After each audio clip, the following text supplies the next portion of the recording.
Hola, hoy en Retrologando vamos a ver un repaso por la obra completa de ese gran autor de cómic cuya vida se truncó mucho antes de tiempo, que fue Ives Chalán.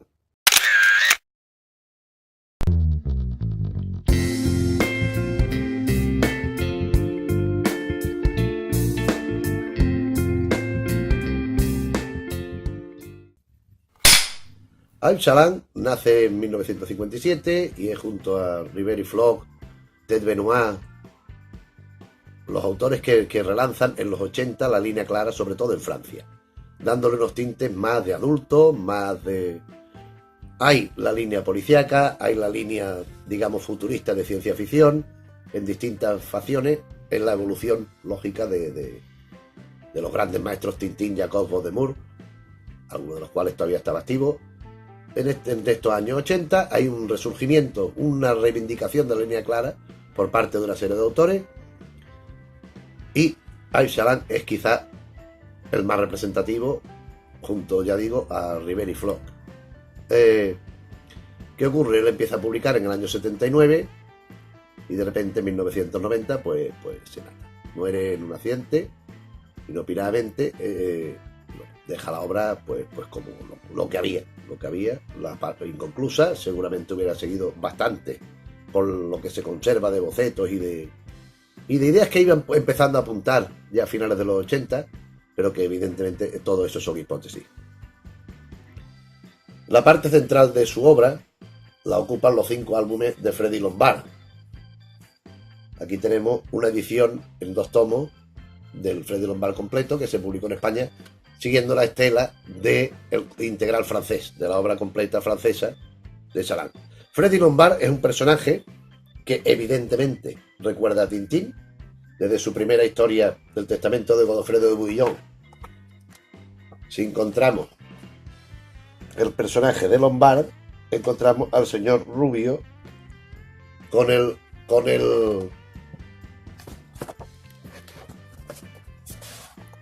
pelito para arriba, con el moñito para arriba. Aquí lo tenemos otra vez. Entonces, en este testamento de Godofredo de Bouillon es una historia que a través de, pues por una caída, se retrocede a la época medieval. Es una historia de una cierta intriga. Hay un señor allí emborrachándose que dice que su ancestro habían dejado un tesoro.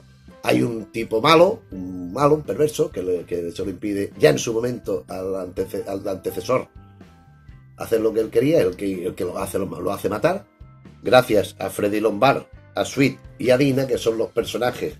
Freddy Lombard, Sweep, el calvito este con los 2 pelos, y Dina, la chica, son los protagonistas de las 5 aventuras, pues consiguen recuperar pues su legado, que el tesoro era vino.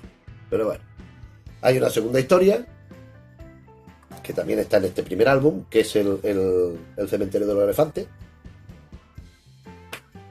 donde en las primeras viñetas también encontramos que ya ha evolucionado el estilo, ya está marcando una... Pero por supuesto, vamos, es que este dibujo podría parecer, esta viñeta en particular podría pertenecer perfectamente a una serie moderna de Tintín. Esta es una historia también de cierto suspense, donde hay asesinatos, donde hay un personaje ambiguo porque se ha criado con elefantes. Y bueno, pues van sucediendo cosas, ya digo, en un ambiente de suspense, siempre también trufado de humor, porque el personaje de Freddy Lombard y de Sweet pues son básicamente también contrapuntos humorísticos, aun siendo los héroes de la novela. Y de esta pasamos a El cometa de Cartago, donde ya se ve otra línea de dibujo más amplia, es un dibujo más grande, es un dibujo menos detallista, dentro de que es bastante detallista, más simplificado, los rostros de los personajes, pero muy detallosos los decorados. Este cometa de Cartago pues ya se orienta hacia lo que serán los siguientes, que viene a ser un modo de vinculación realidad con una cierta ficción o un elemento del más allá. Las siguientes 2 aventuras que cierran el ciclo son Vacaciones en Budapest y F-52, que las tenemos en este segundo tomo. Ya digo, estos dos primeros tomos son iguales que la edición completa de las obras en francés, belga. Seguimos en una evolución permanente. Aquí incluso encontramos distinción ya entre el Freddy Lombard inicial y este otro. En Budapest pues van pasando pues una situación prácticamente de espionaje que culmina con F-52, muy en la línea de los argumentos de Edgar Pierre Jacobs y cosas así, y elementos como él. Vamos a coger otra paginita, por ejemplo, para ver cómo va trabajando el color, cómo va trabajando esto. Es como va evolucionando su línea como autor. Hasta aquí Freddy Lombard, que ya digo que es su parte central de su obra. Y empezamos ya a recurrir a lo rescatado. En el año 81 publica Bob Fish, en español hay edición, de Metal Hurland, donde, aparte del detective, del personaje, es un libro como se ve en bicolor, en negro y rojo, está acompañado como subsidiario por uno que después será a la sazón su último personaje, el joven Alberto. Este álbum, pues en la edición en español contiene la historia de Bob Fish y después se completa con otra, también de corte, como lo mismo que decíamos antes de los espías. Aquí tenemos unos cohetes que remiten directamente a Jacobs y a DRG. Y después tenemos al Memory, el que después será el joven Alberto. Otro caso más breve. Junto a esto, la edición francesa, que es esta que tengo en la mano, se publica Bob Fish, que es este segundo, Captivan, que es su primera publicación en el año 79. Es una modo de fanzine, de revista, donde él va introduciendo todo. Bob Memory, otro, y John Bravo. Estos son lo que incluye este tercer tomo. En España ya digo, nada más que está Bob Fish. Aquí tenemos, por ejemplo, páginas de Captivan. Se ve distinto tipo y pelaje, unas cosas de otras, como si fueran pues eso, como un magazine. Aquí ya tenemos, pasamos a Bob Fish, que ya lo hemos visto. Esto todavía es Captivan este que largo era. Aquí tenemos a Bob Fish, al Memory, que ya lo hemos visto también. Bob Memory, que es otro personaje que no tiene nada que ver, pero que se ha apellido igual, que viene a ser esto. Y John Bravo, que es una aventura pues del oeste, de corte de western.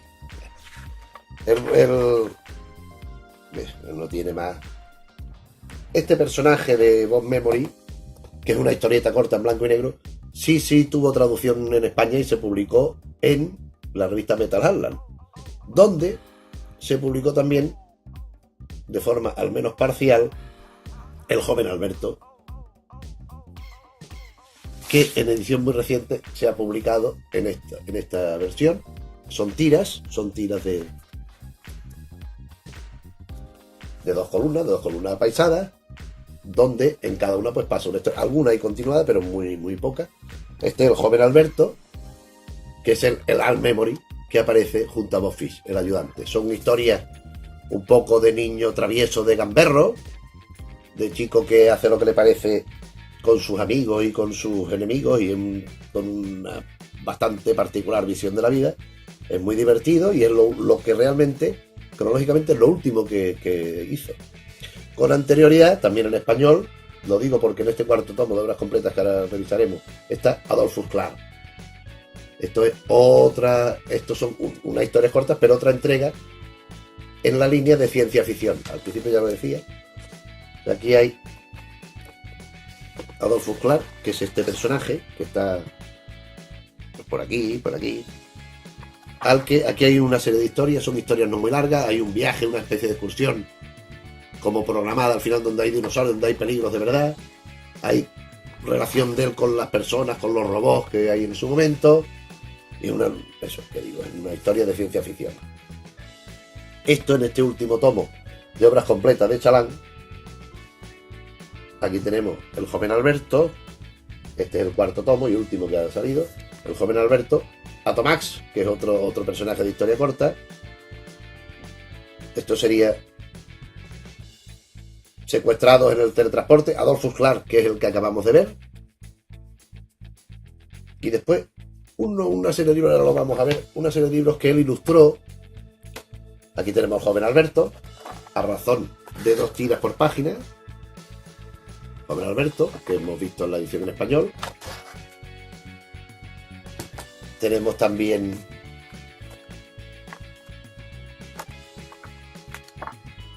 este es el Atomax. Aquí tenemos Atomax. Tienen prácticamente el mismo personaje que Adolphus Clark, un precedente directo. Adolphus Clark, que lo acabamos de ver en español. Y por último, estos libros que publicó. Los robots no dejan de ser hombres, entonces son unos relatos que incluyen ilustraciones de él, como estas otras, o como esta. Y con esto, pues es lo que se conoce como, salvo falta una cosa muy importante además, aquí vienen galerías de portada, en fin, esto viene a ser lo que es el corpus básico de la obra de Chalán, con una excepción, que es una excepción clásica, tradicional, y que además ha generado pues no pocas controversias y bulos. Es su espirú.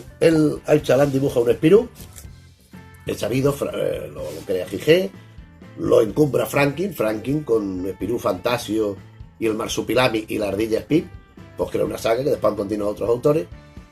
Pero aparte de la línea de continuista de las aventuras, la editorial, la misma de Espirú, la misma de la revista, decide encomendar a determinados autores una historia, a cada uno una o 2 o 3, que se publican de forma distinta paralela a la colección, digamos, seriada. Aquí hay una serie de autores entre los que se encuentra Chalán. Chalán se embarca en la elaboración de un espirú que se llama Corazones de Acero, en el original. Aquí en la versión en español se puede ver, lo han publicado en blanco y negro. No sé yo si la edición original está en blanco y negro o en color, yo no la he visto. Pero está esta aventura que en México se publicó en esta edición tan pequeñita, porque trae un ex libris, capaz que con la numeración, trae una tirita en tamaño de la edición original y en color. O sea, esto es una traducción mexicana con las páginas en color. En el momento que está terminando de esta historia, queda sin concluir, queda con un continuará a Suibre, y en el momento que está pensando en hacer la segunda parte, pues se mata. Tiene un accidente y se mata. Y empiezan a surgir cuentos y dime y diretes sobre un segundo volumen que habría hecho de Corazones de Acero. El segundo volumen no existe. O sea, yo no sé si esto será una cuestión de Estado ni una convulsión nacional, saber si existe o no. En Wikipedia parece que hay 2 volúmenes, en muchos sitios hablan de 2 volúmenes, no es cierto. Hizo este primero y único. Es verdad que tenía planificado un segundo, no lo terminó de hacer. De hecho, no se conserva ni se ha visto ningún guión, ni ningún esbozo de nada. Con lo cual, la obra de Chalán es lo que acabamos de ver, no hay nada más. Y en esto queda que no es poco. Un señor que apenas pudo dibujar y escribir 11 años, escaso, y nos dejó una obra de gran repercusión, de gran influencia, y que aún sigue siendo admirada y con razones más que justificadas.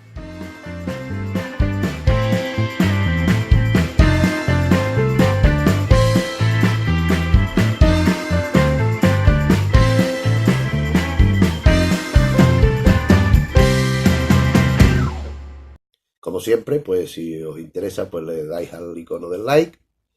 Si os apetece, pues podéis suscribiros y así recibir pues toda la información de lo que vamos haciendo en este canal, que es vuestro y nuestro. Saludos.